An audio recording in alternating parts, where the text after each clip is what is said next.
Het iemand al ooit verbaas gestaan oor jou lewe? Wel, dit het gebeur met Petrus en Johannes, dat mense verbaas gestaan het oor hoe hulle gepraat het en hoe hulle gelewe het. Ons lees daarvan in Handelinge 4 vers 13. Die Joodse raad was verbaas toe hulle Petrus en Johannes se vrymoedigheid sien, want die raad het geweet, hulle is maar ongeleerde en eenvoudige mense. Die raadslede het hulle ook herken as volgelinge van Jesus. So hulle was verbaas en hulle het kennis geneem dat hulle by Jesus was. Petrus en Johannes was gevange geneem omdat hulle gepreek het oor Jesus. En hulle het 'n nag in die tronk geslaap en vroeg die volgende oggend het die Joodse raad hulle begin ondervra. En daarna Handelinge 4 vra hierdie Joodse raad vir hulle, deur watter krag en in wie se naam het julle dit gedoen?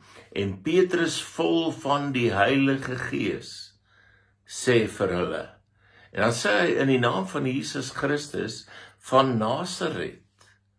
En hy praat met sulke vrymoedigheid, met sulke oortuiging en moed, dat die Joodse raad verbaas gestaan het.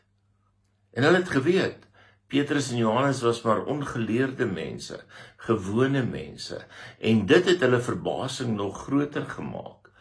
Die woord verbaas kom eintlik ook van dieselfde woord af, wat verwondering beteken. So hulle staan in verwondering, verstom oor hoe hulle hierdie twee manne hoor praat. Maar hulle sien ook die man, en dis waaroor dit aanvanklik gegaan het, Petrus en Johannes het 'n verlamde man genees.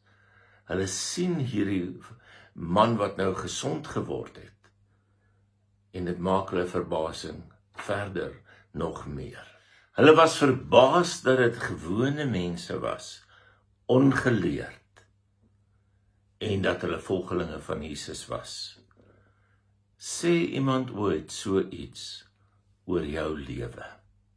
Is iemand ooit verstom as hulle jou sien, wat ook al doen? Neem hulle kennis dat jy 'n volgeling van Jesus is.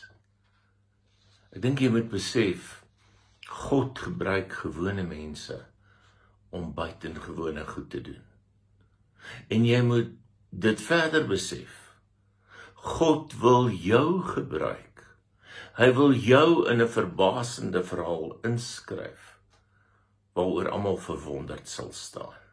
Die Here gebruik 'n gewone visserman, vol van die Heilige Gees, om die evangelie te verkondig, om iets buitengewoon te doen. En dit is wat die Heilige Gees in jou wil doen. Hy soek net mense wat sê, vul my en doen deur my dit wat u graag wil doen, wat ek nie op my eie kan doen nie. Dalk sê jy, maar God sal nooit buitengewone dinge deur my doen nie, want ek is net 'n gewone mens. En dis reg so, jy hoef nie spesiale kennis te hê nie, jy hoef nie eers die regte opleiding of opvoeding te hê nie, nie die regte lewensomstandighede of lewensbronne nie. Die Heilige Gees sê net, dis hoekom ek hier is. Ek is hier om te doen dit wat jy nie kan doen nie. En hy wil jou gebruik om die aandag op Jesus te vestig. Dis wat Petrus hulle gedoen het. Hulle het gesê, ons het opgetree in die naam van Jesus van Nasaret. So as jy bid, as jy vol van die Heilige Gees is, doen dit wat U wil, Here, deur my, sodat oë kan oopgaan om Jesus te sien. Ja, genees, maar nie net terwille van genesing nie, maar terwille van Jesus. Ja, doen 'n wonderwerk deur my, maar nie net om 'n wonderwerk te doen nie, maar sodat Jesus die eer kan kry. Maak voorsiening, maar nie net terwille van voorsiening nie, maar vir Jesus.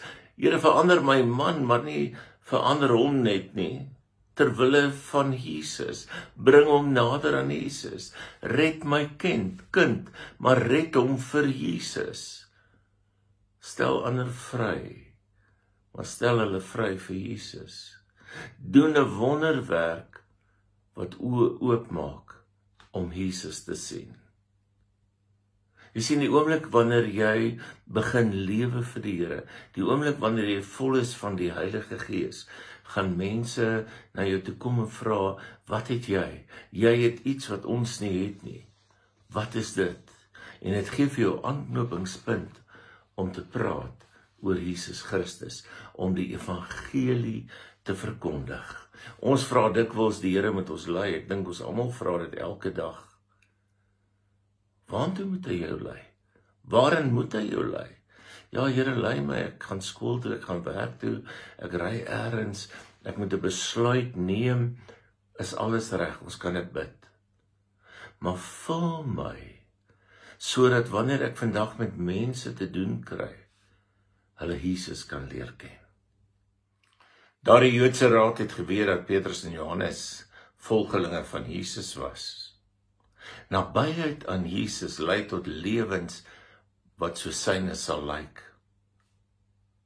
Mense het verbaas gestaan oor hulle. Die mense sal verbaas staan oor jou. Wanneer jy naby die Here lewe elke dag, dan gaan jy gevul word met die vrug van die Heilige Gees. Met ander woorde, jy staan in die oggend op en jy bid nie en sê, vandag gaan ek buitengewone goed doen nie. Nee, jy staan op en jy sê, ek gaan vandag naby aan Jesus bly en in pas met sy Gees leef. En as jy naby Jesus bly en in pas met sy Gees lewe, dan gaan vandag daar vrug in jou lewe wees. En daardie vrug gaan soos Jesus lyk. Want ek bly so naby as moontlik aan hom en ek wil so vol van die Heilige Gees as moontlik wees. Die Here wil deur gewone mense werk om buitengewone dinge te doen. Mag jy ook geïnspireer wees om te dink en te glo dat God jou wil gebruik in die omstandighede waar jy is, in die situasie waarin jy verkeer. Mag die Heilige Gees iets in jou lewe doen, sodat almal sal sê, hulle is verbaas. So lewe naby Jesus, gevul met Jesus en pas met Jesus, dan sal daar ook buitengewone goed in jou lewe gebeur. Amen. Dankie Here dat U juis vir ons wil gebruik. Ons wat niks het om op te roem nie, behalwe Jesus.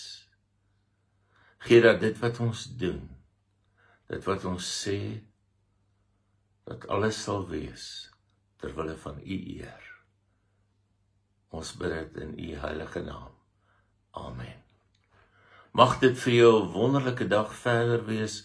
Mag die Here jou seën met genoeg wysheid en kennis, maar ook geloof, sodat jy naby aan hom elke dag sal bly en met vrymoedigheid vol van die Heilige Gees hom aan ander mense bekendstel. Ons gesels se volgende keer weer. Totsiens.